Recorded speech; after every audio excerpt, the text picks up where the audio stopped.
Acid কি?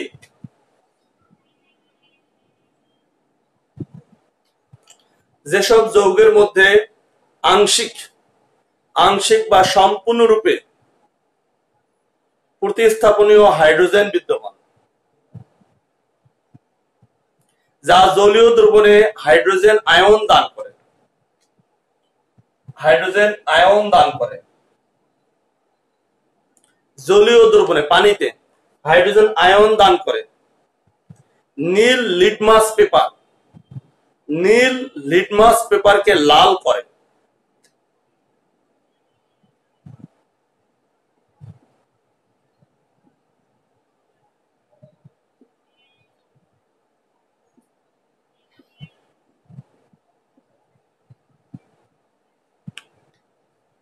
ক্ষারের সাথে বিক্রিয়া করে লবণ ও পানি উৎপন্ন করে, তাকে অ্যাসিড বলে।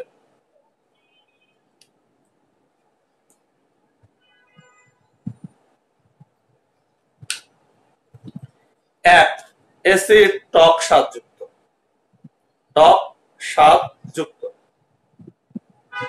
দুই, নীল লিটমাস পেপারকে লাল করে।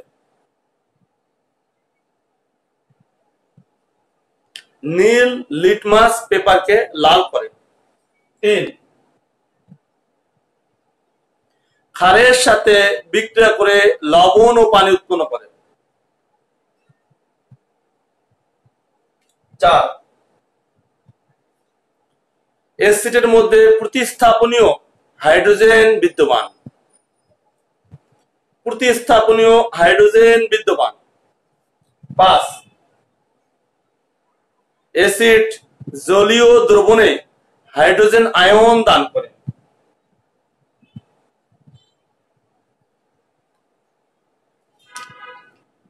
অ্যাসিড দুই প্রকার, একটি হচ্ছে দুর্বল অ্যাসিড, একে জৈব অ্যাসিডও বলে।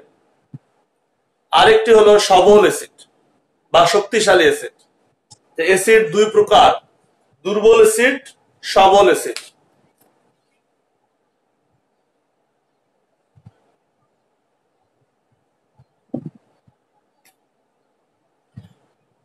দুর্বল অ্যাসিডকে কখনো কখনো জৈব অ্যাসিডও বলে। সবল অ্যাসিডকে কখনো কখনো খনিজ অ্যাসিডও বলে। দুর্বল অ্যাসিড,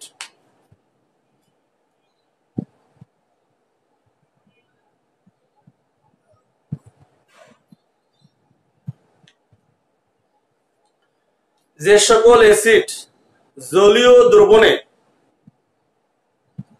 সম্পূর্ণরূপে আয়নিত হয় না, সম্পূর্ণরূপে হাইড্রোজেন আয়ন দান করে না, আংশিক আয়নিত হয়, আংশিক হাইড্রোজেন আয়ন দান করে, তাকে দুর্বল অ্যাসিড বলে।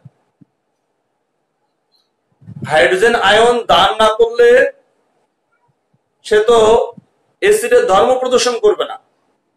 যত বেশি হাইড্রোজেন আয়ন দান করবে তত বেশি শক্তিশালী। যেহেতু আংশিক হাইড্রোজেন আয়ন দান করে, তাই এটি দুর্বল অ্যাসিড। দুর্বল অ্যাসিড আমরা সীমিত মাত্রায় খেতে পারি।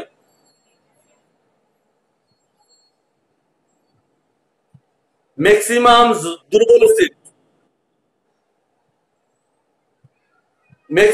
দুর্বল অ্যাসিড জীব থেকে পাওয়া যায়, উদ্ভিদ বা প্রাণী, তাই এদেরকে জৈব অ্যাসিডও বলা হয়।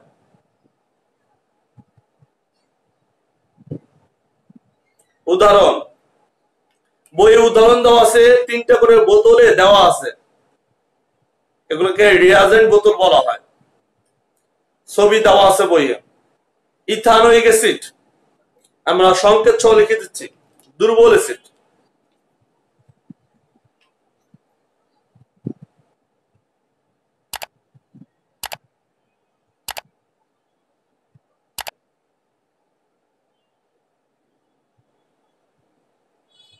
ইথানোয়িক অ্যাসিড,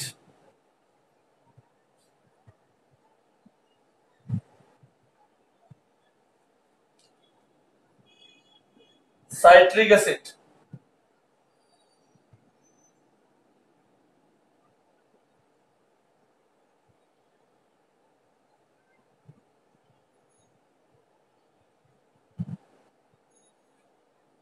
ল্যাকটিক অ্যাসিড,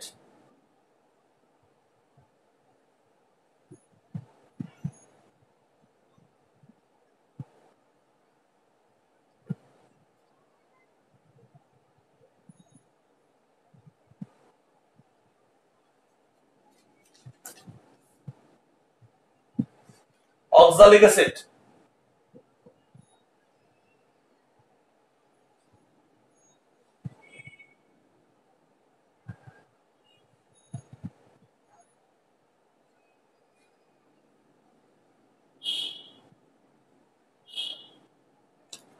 আমরা এখানে 4টি উদাহরণ দিয়েছি দুর্বল অ্যাসিডের: ethanoic acid, citric acid, lactic acid, oxalic acid.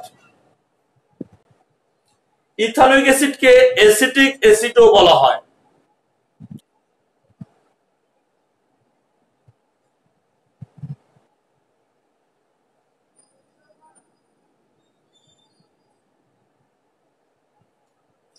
সবল অ্যাসিড বা শক্তিশালী অ্যাসিড,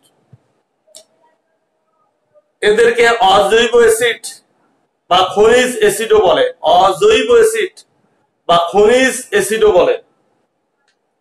সবল অ্যাসিডের সংজ্ঞা: যে সব অ্যাসিড জলীয় দ্রবণে সম্পূর্ণরূপে আয়নীত হয়, সম্পূর্ণরূপে হাইড্রোজেন আয়ন দান করে,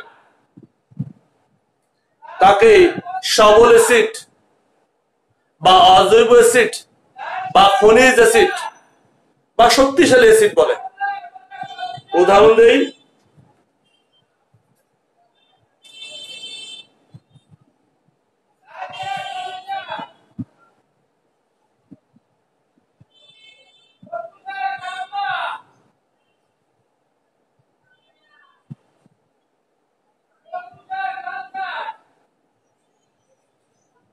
hydrochloric acid HCl, nitric acid,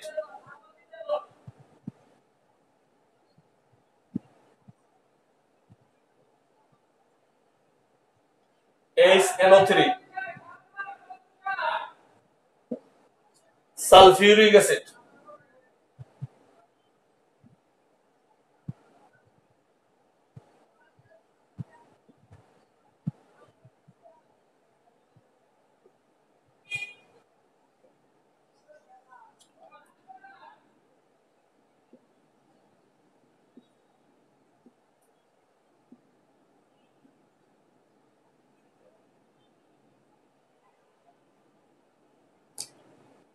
খুবই গুরুত্বপূর্ণ অ্যাসিডের ব্যবহার। প্রথম ব্যবহার: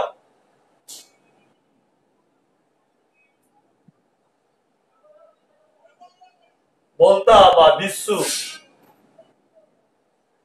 হুল ফুটানো।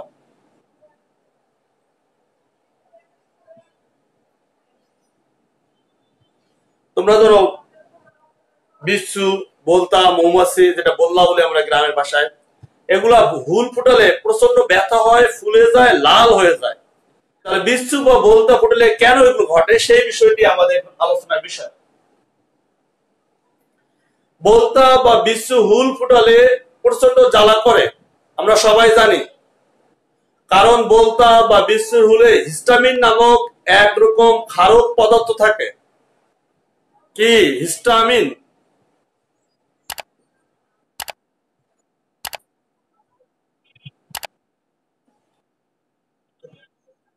এই ক্ষারক পদার্থটা খুব জ্বালাপোড়া ও ক্ষয়কারী পদার্থ।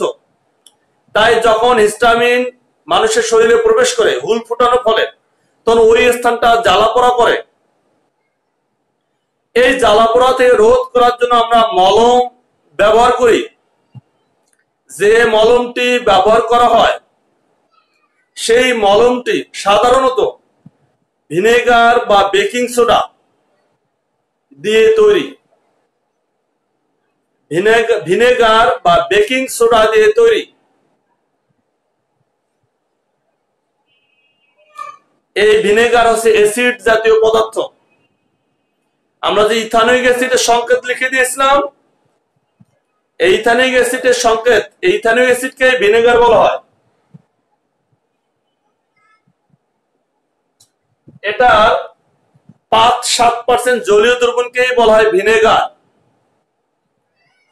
তাহলে আমরা যে মলমটা ব্যবহার করি সেই মলমটি ভিনেগার দিয়ে তৈরি। এটা একটা অ্যাসিড। এই ভিনেগার কি করে, হিস্টামিন যে পদার্থটা হুল ফুটানোর কারণে আমাদের শরীরে প্রবেশ করেছে, এটা ক্ষার জাতীয় পদার্থ, এটা ক্ষারক। এই অ্যাসিডটা এই ক্ষারকের সাথে বিক্রিয়া করে প্রশমিত করে হিস্টামিনকে, ফলে জ্বালা পড়া বন্ধ হয়ে যায়।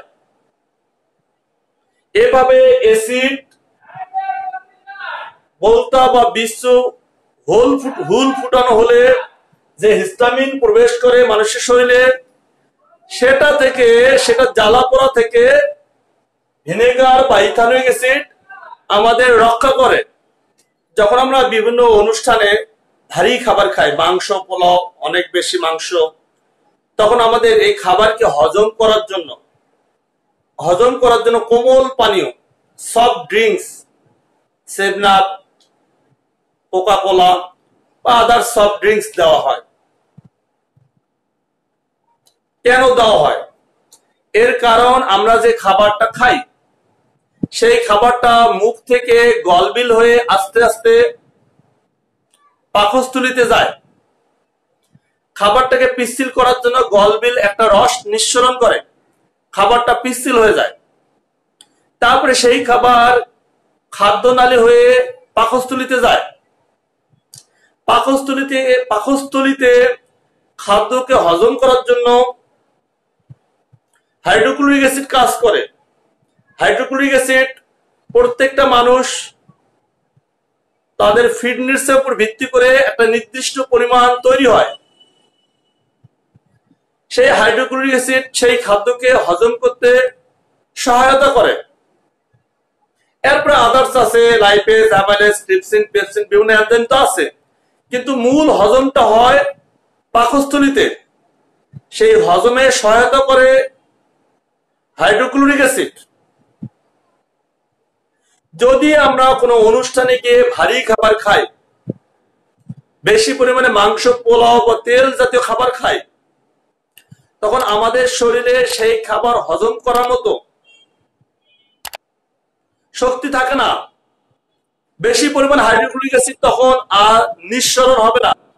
একটা মানুষের শরীরে তার ফিটনেসের উপর ভিত্তি করে নির্দিষ্ট পরিমাণ হাইড্রোক্লোরিক অ্যাসিড নিঃসরণ ঘটে, তাই হজমে সমস্যা হতে পারে।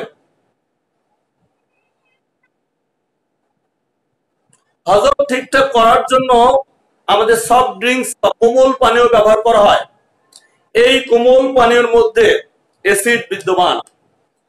কোমল পানির মধ্যে সাধারণত কার্বনিক অ্যাসিড ব্যবহার করা হয়।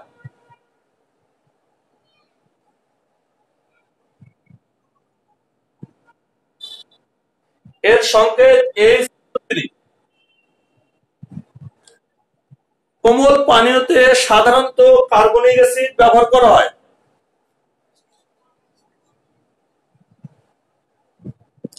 এই কার্বনিক অ্যাসিড কি করে, আমরা যখন কোমল পানীয় খাই, আমরা যে খাবারটা খেয়েছি তা ওদের হাইড্রোক্লোরিক অ্যাসিড হজম করতেছে, সেই হজমের ক্রিয়াকে ত্বরান্বিত করে এই কার্বনিক অ্যাসিড, পরিপাককে সহায়তা করে।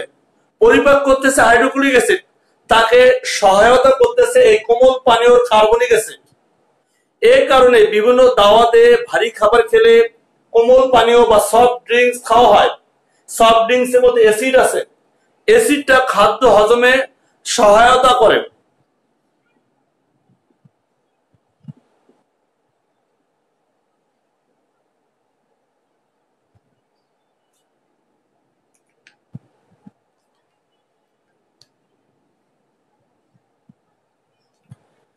রোগ প্রতিরোধে অ্যাসিডের ব্যবহার অনেক। সাধারণত বলা হয় যে প্রতিদিন লেবু খেতে। লেবুর মধ্যে সাইট্রিক অ্যাসিড বিদ্যমান, লেবু রোগ প্রতিরোধ ক্ষমতা বাড়ায়। তাহলে অ্যাসিড, সাইট্রিক অ্যাসিড রোগ প্রতিরোধ ক্ষমতা বাড়ছে। ফল খেতে বলা হয়, ফলের মধ্যে বিভিন্ন ফলে বিভিন্ন রকমের অ্যাসিড আছে। তাহলে আমলকি পেয়ারার মধ্যে অ্যাসকর্বিক অ্যাসিড বা ভিটামিন সি বিদ্যমান, এটা রোগ প্রতিরোধ ক্ষমতা বাড়ায়। আমাদের বইয়ে বলা আছে যে লেবু, কমলা, আপেল, পেয়ারা, আমলকি ইত্যাদিতে নানা রকম জৈব অ্যাসিড বিদ্যমান। এই জৈব অ্যাসিড গুলো খুবই প্রয়োজনীয়, এগুলো আমাদের রোগ প্রতিরোধ ক্ষমতা বাড়াতে সাহায্য করে। ভিটামিন সি বা অ্যাসকর্বিক অ্যাসিড আমলকি পেয়ারাতে পাওয়া যায়, যেটার অভাবে স্কারবি রোগ হয়। আমরা যদি পেয়ারা বা আমলকি না খাই, ভিটামিন সি এর অভাব পড়ে, তাহলে স্কারবি রোগ হবে। এছাড়া আম, জলপাই এগুলোতে বিভিন্ন রকম অ্যাসিড আছে। এই অ্যাসিড গুলো খাওয়ার ফলে আমাদের রোগ প্রতিরোধ ক্ষমতা বাড়ায়। লেবুর রসে সাইট্রিক অ্যাসিড আছে, যেটা খেলে আমাদের রোগ প্রতিরোধ ক্ষমতা বাড়বে। তাই ডাক্তাররা নিয়মিত খাবার পর একটি করে ফল খেতে বলেন। ফলের মধ্যে অ্যাসিডটা তোমার খাদ্য হজমে সহায়তা করবে এবং তোমার রোগ প্রতিরোধ ক্ষমতা বাড়াতে সাহায্য করবে।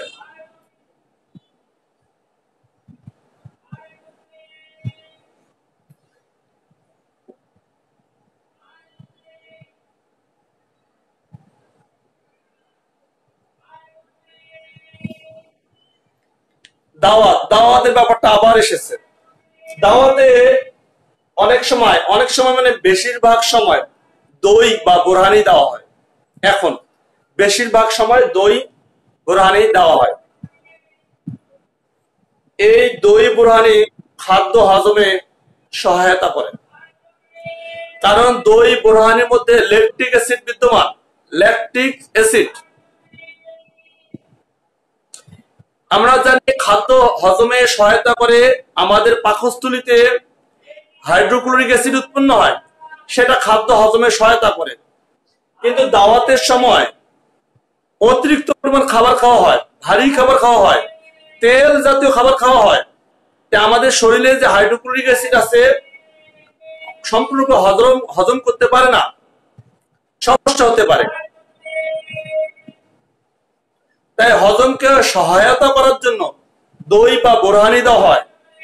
এই দই বা বোরহানির মধ্যে ল্যাকটিক অ্যাসিড আছে। সেই ল্যাকটিক অ্যাসিড হাইড্রোক্লোরিক অ্যাসিডের হজমে বা পরিপাকে সহায়তা করে, হেল্পফুল হ্যান্ড হিসেবে কাজ করে। হাইড্রোক্লোরিক অ্যাসিড সহায়তা পরিপাক করতেছে, তাকে সাহায্য করে দিচ্ছে এই দই বোরহানির ল্যাকটিক অ্যাসিড। এটা একটা অ্যাসিডের ব্যবহার।